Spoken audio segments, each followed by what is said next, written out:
بسم اللہ الرحمن الرحیم عن کثیر بن قیس رحمہ اللہ قال كنت جالسا مع ابی الدرداء فی مسجد دمشق فجاءه رجل فقال یا ابا الدرداء انی جئتك من مدینۃ الرسول صلی اللہ علیہ وسلم لحدیث بلغنی انک تحدثه عن رسول اللہ صلی اللہ علیہ وسلم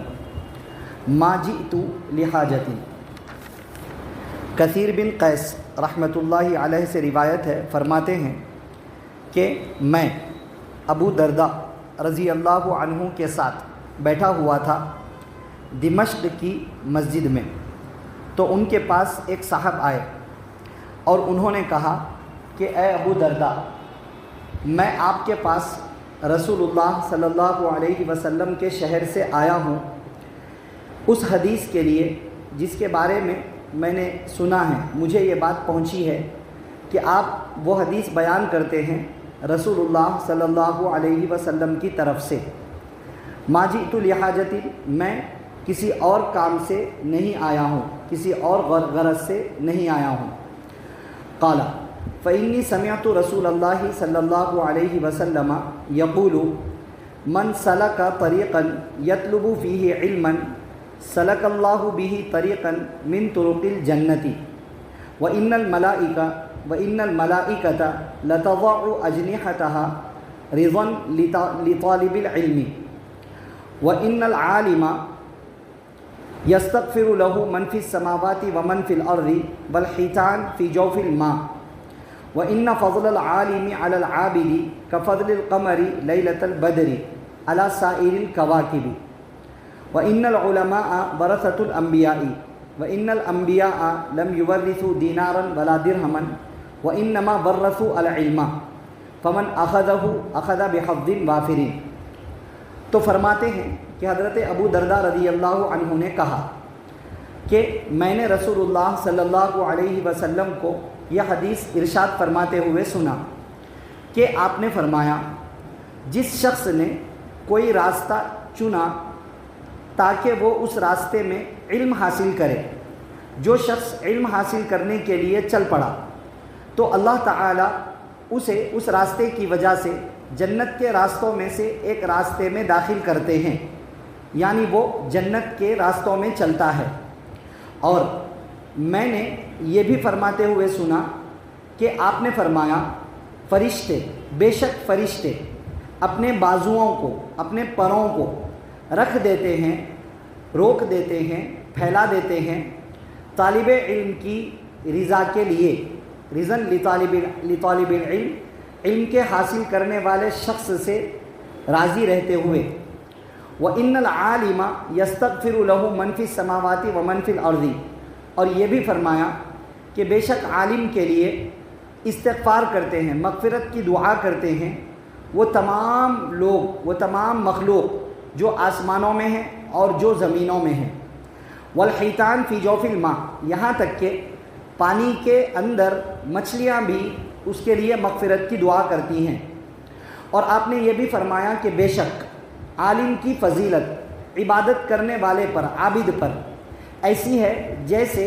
چاند کی فضیلت، جیسے 14ویں رات کے چاند کی فضیلت تمام ستاروں پر۔ اور آپ نے یہ بھی فرمایا کہ بے شک علماء انبیاء کے وارث ہوتے ہیں، اور یقیناً انبیاء کرام نے کوئی دینار اور درہم کو میراث میں نہیں چھوڑا بلکہ انہوں نے علم کو میراث میں چھوڑا ہے۔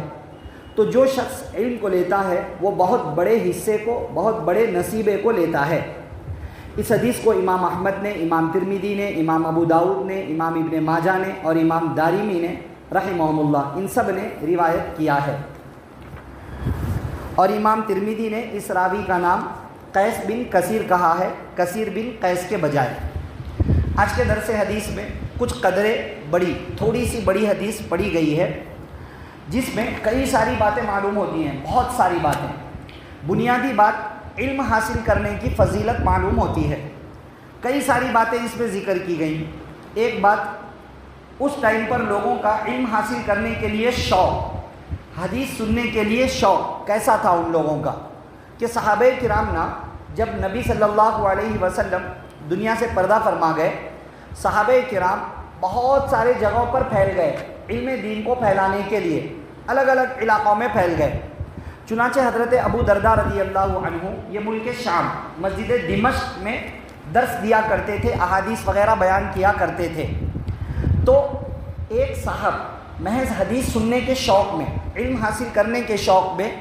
رسول اللہ صلی اللہ علیہ وسلم کے شہر یعنی مدینہ سے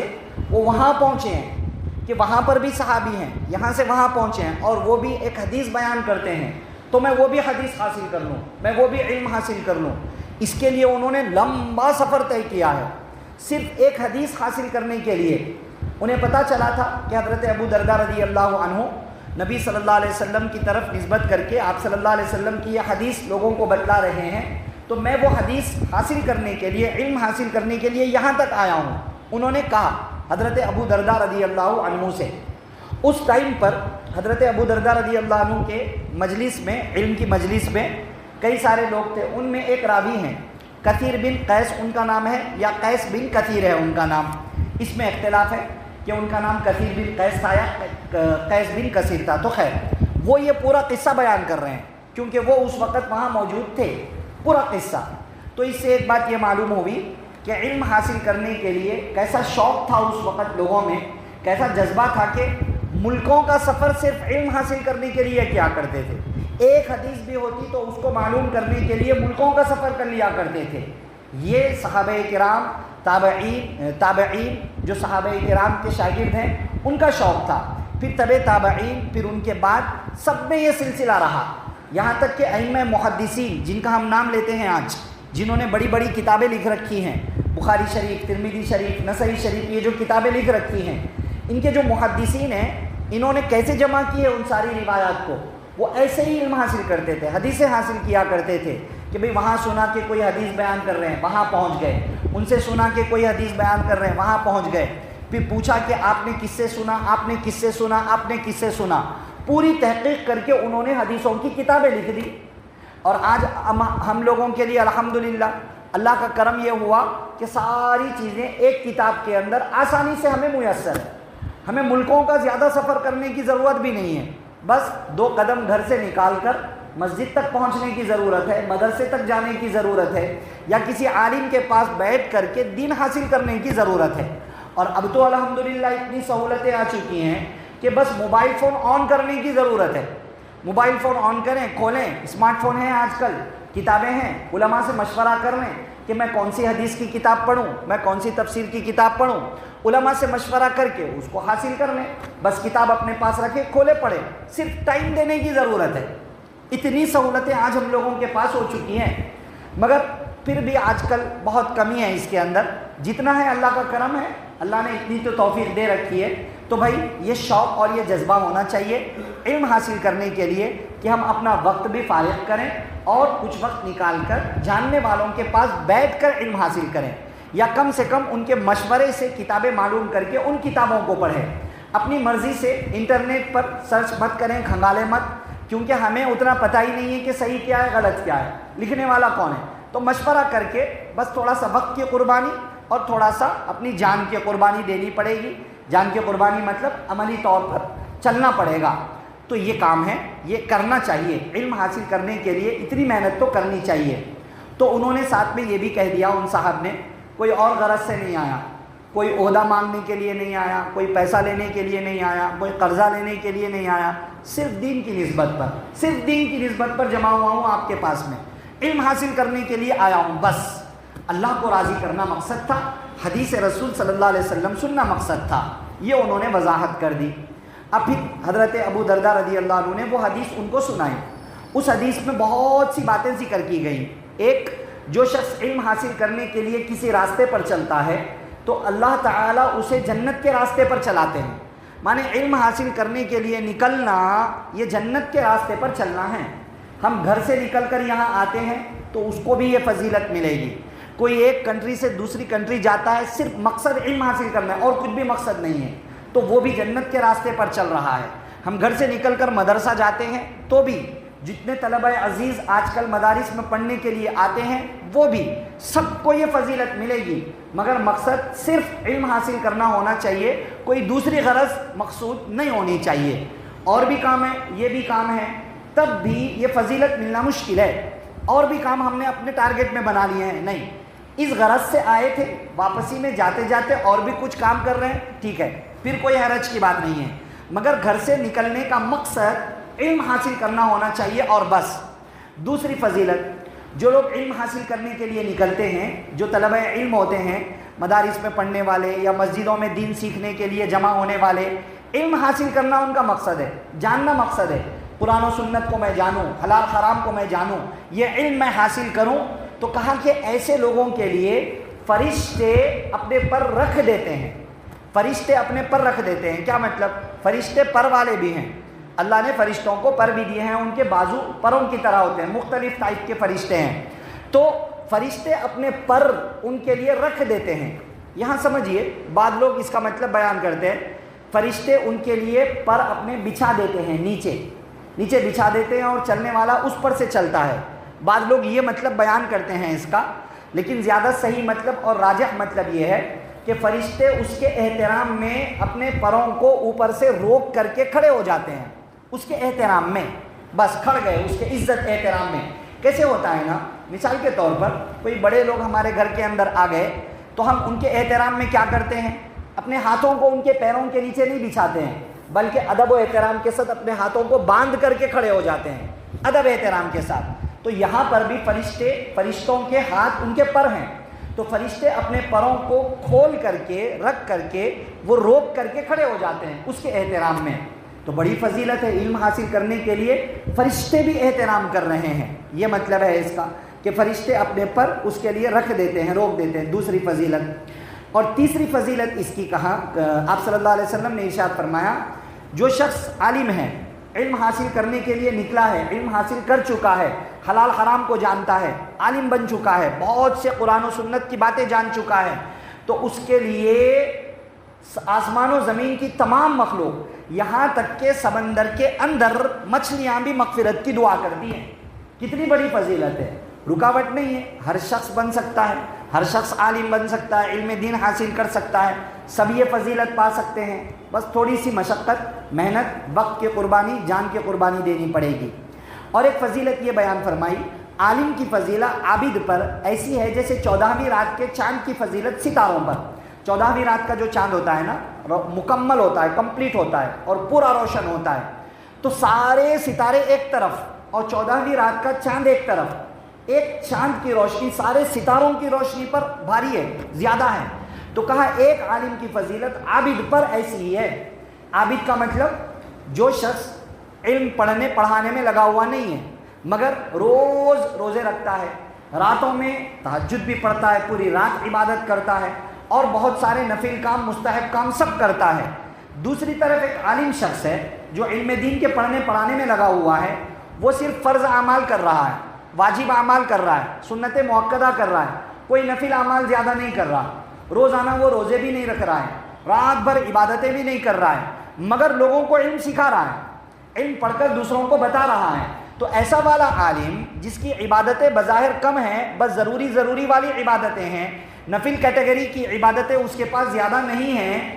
مگر جس کے پاس روز کا روزہ ہے، روز کے راتوں کی عبادت ہے، نفل اعمال بہت زیادہ ہیں، اس عابد سے یہ عالم ایسے بہتر ہے جیسے 14ویں رات کا چاند سارے ستاروں پر بہتر ہوتا ہے۔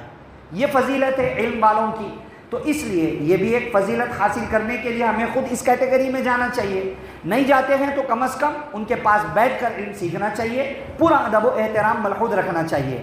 پھر ایک فضیلت یہ بیان کی کہ علماء انبیاء کے وارث ہوتے ہیں، نبیوں کے وارث ہیں علماء، علم والے لوگ نبیوں کے وارث۔ کیسے نبیوں کے وارث ہو گئے بھائی؟ وارث تو اس کو کہتے ہیں جو مال کا وارث ہوتا ہے۔ ہم لوگوں میں سے جب کسی کا انتقال ہو جاتا ہے، ہم وارث کس کو بولتے ہیں؟ ہماری پراپرٹی جس کو ملے، ہمارا پیسہ جس کو ملے، وارث تو اس کو بولتے ہیں۔ تو نبیوں کے وارث علماء کیسے ہو گئے؟ آپ صلی اللہ علیہ وسلم نے خود سمجھایا کہ انبیاء اپنی میراث میں پیسہ نہیں چھوڑتے ہیں، درہم دینار پیسہ نہیں چھوڑتے ہیں، وہ اپنی میراث میں علم چھوڑتے ہیں۔ اور یہ لوگ عالم علم والے ہیں تو انہوں نے نبیوں کی میراث کو لیا ہے، یہ بھی فضیلت ہے۔ البتہ اس فضیلت کے ساتھ ساتھ علماء کرام کے لیے یہ سنبھلنے کی بھی چیز ہے کہ بھئی نبیوں کی میراث ہمارے پاس ہے، اس کا حق ادا کرنا ہے، اور علم کا حق یہ ہے کہ عمل کیا جائے پہلے نمبر پر، اور دوسرے نمبر پر وہ علم دوسروں کو سکھایا بھی جائے، پھر اپنی صبح سے شام تک کی زندگی کو بہتر بنایا جائے۔ پھر آخری میں آپ صلی اللہ علیہ وسلم نے فرمایا جب علم کے اتنے فضائل ہیں علم کے کہ علم والا انبیاء کا وارث بھی ہے، اور علم والے کے لیے فرشتے اپنے پر روک کر کے کھڑے ہو جاتے ہیں۔ علم والے کی فضیلت ایسی ہے جیسے 14ویں رات کے چاند کی فضیلت سارے ستاروں پر، اور علم والے کے لیے ساری مخلوق مغفرت کی دعا کرتی ہے، اتنے سارے فضائل ہیں۔ تو پھر علم والے کے لیے جب جنت کا راستہ طے کر دیا گیا ہے، آپ صلی اللہ علیہ وسلم نے کہا لہذا جو کوئی بھی علم حاصل کرتا ہے وہ بہت بڑا نصیبہ حاصل کرتا ہے، بہت بڑا حصہ حاصل کرتا ہے۔ یہ آپ صلی اللہ علیہ وسلم نے آخری میں نصیحت فرمائی۔ مقصد کیا ہوا؟ جب اتنے فضائل ہیں تو اس فضیلت کو حاصل کرنے کی فکر کرنی چاہیے، ہر شخص کو اس کی فکر کرنی چاہیے۔ ہم اپنے اعتبار سے تھوڑا علم، زیادہ علم، تھوڑا اور زیادہ علم، جیسے بھی ہو سکتا ہے وقت نکال کر علم حاصل کرنے کی فکر کرنا چاہیے۔ بہرحال آج کے درس حدیث کا بنیادی مقصد یہ ہے کہ علم دین بہت بڑی بات ہے، فضیلت والی بات ہے، ہر شخص کو چاہیے کہ علم دین حاصل کرنے کی فکر کرے۔ اہم بات آج کے درس حدیث کا یہی پیغام ہے۔ تو دعا فرمائیں اللہ تعالیٰ مجھے، آپ کو، سب کو علم دین حاصل کرنے کی، اور جو علم حاصل ہوا ہے اس کے اوپر عمل کرنے کی، اور دوسروں تک علم کو اور شریعت کی باتوں کو پہنچانے کی توفیق نصیب فرمائیں، آمین۔ سبحان اللہ و بحمدہ، سبحانک اللہم و بحمدک، ونشہد ان لا الہ الا انت، نستغفرک و نتوب الیک۔